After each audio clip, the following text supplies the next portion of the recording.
Hey, this is Chuck Harris with Cross Trails Cowboy Ministry.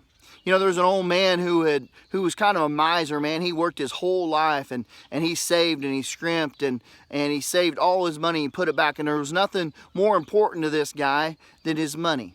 Well, he was getting up there in age, and one night he asked his wife if she would put all his, when he passed away, if he would put all his money in his casket with him so he could take it to the afterlife.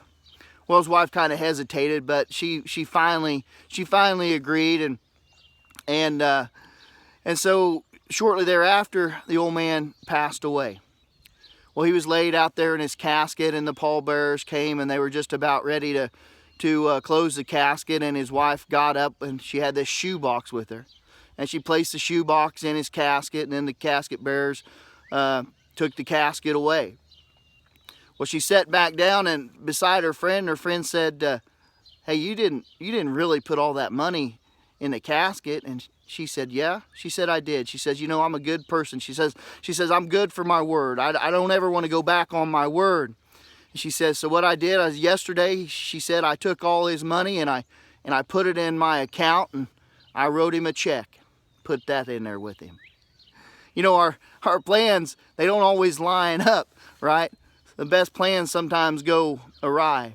Well, here's what James says about plans. James 4, 15 and 16 says, "What you ought to say is, if the Lord wants us to, we live and do this or that. Otherwise, you are boasting about your own pretentious plans, and all such boasting is evil."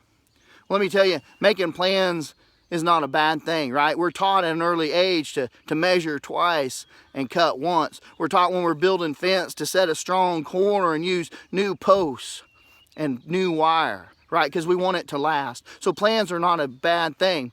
Our problem is when we start to make plans away from God.